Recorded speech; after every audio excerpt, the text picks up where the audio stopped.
effects on health. The next thing I want to talk about is the effect of social support on immune function. I thought this picture was rather interesting. This is a neutrophil, which is an immune system cell, actually devouring an anthrax bacteria. You can actually see it swallowing it there. That was pretty cool. Cohen quarantined 276 healthy men and women. I don't know how much they got paid for this, but after 24 hours, participants were exposed to viruses known to cause colds. And then they were quarantined for another 5 days.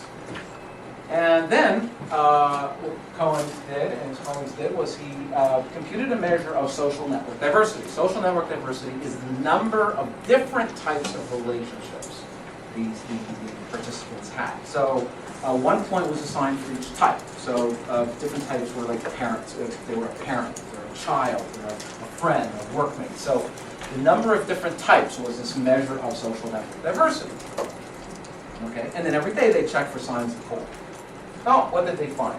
I'd like to direct your attention just to the first cluster of bars here. The other, it's just different ways of measuring whether people got a cold, but the picture is pretty much the same. So for people who had a low level of network diversity, they were a much higher, a significantly higher proportion of the people who were infected with the cold virus actually contracted a cold. Over 60%, compared to the people who had a much higher degree of social network diversity.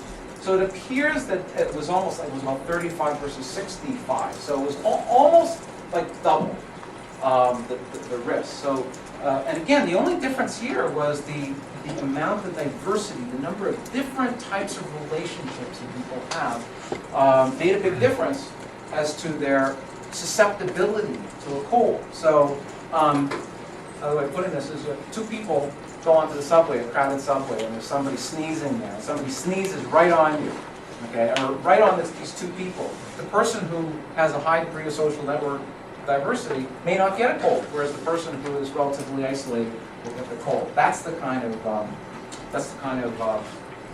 effect this can have on health. Next, I want to talk about the effect of social support on post-stroke outcomes.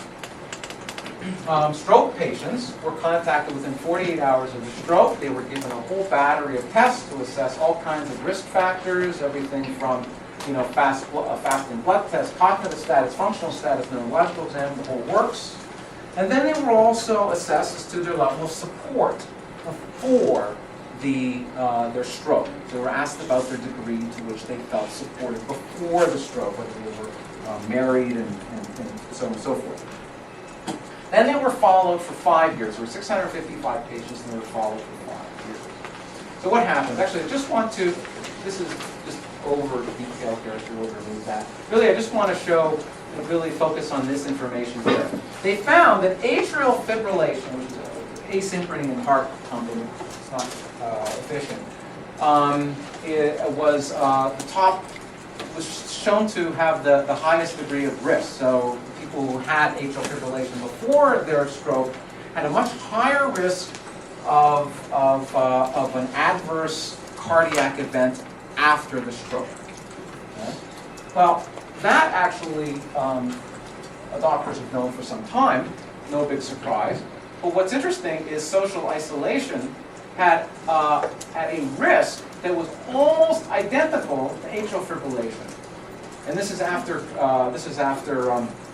correcting for a number of different variables like age and things like that. So social isolation. So if you went to a doctor and you asked the doctor what are some of the risk factors for stroke, he might mention things like atrial fibrillation and some of the other cardiovascular risks. Chances are he wouldn't mention he or she wouldn't mention social isolation, but there it is. It's a very substantial risk factor.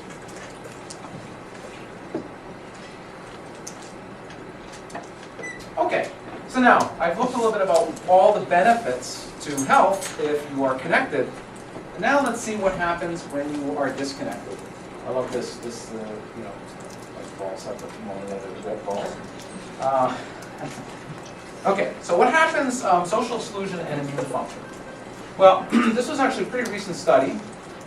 Very interesting because inflammation has been linked to a lot of pathological conditions, particularly cardiovascular conditions. Inflammation has been linked to things like atherosclerosis, which is the accumulation of plaques in the arteries, and arterial sclerosis, and various types of things like that. So inflammation, to the degree to which any kind of social experience can heighten the occurrence of inflammation, it points towards the fact that it can have an effect on health. So what they did was, recent studies, what they did was they gave participants, they asked participants to give a speech, and in front of people who were not particularly nice, they were very confrontational, and to also do mental arithmetic. Now just to imagine that you were doing this, you have to do this speech, not just give a speech, but your audience was very confrontational.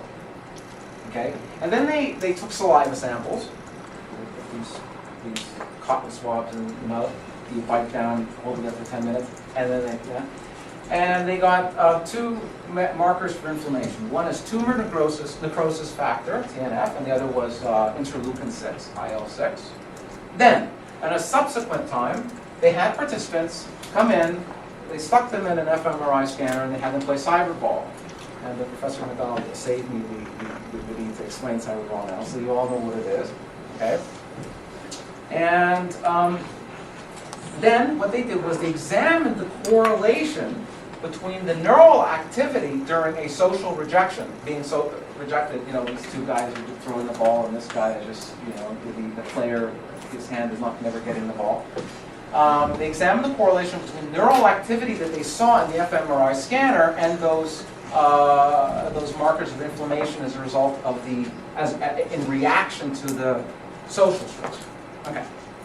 So, what they found was, no surprise, the first thing they found was exposure to the social stressor led to an increase in those inflammation markers. Okay. But the really interesting thing was that there was a relationship between this TNF marker and activity in two particular areas of the brain. One area is the dorsal ACC, the dorsal anterior cingulate cortex. And the other one is in the anterior insular cortex. These are two parts of the brain that are very reliably linked to pain, both social pain and physical pain. So the social pain that they experienced there was probably from the rejection. So they had experienced the rejection of during the cyberball, and so they found that the greater activity in these areas, the greater was this effect. So neural responses to social rejection are associated with facilitated inflammatory responses to a socially stressful event. So the more sensitive a person is to social exclusion, the more likely it is for that person to exhibit elevated inflammation activity. So people who tend to react, have a greater reaction to social rejection, also tend to react with greater inflammation activity. So this can have this can have long-term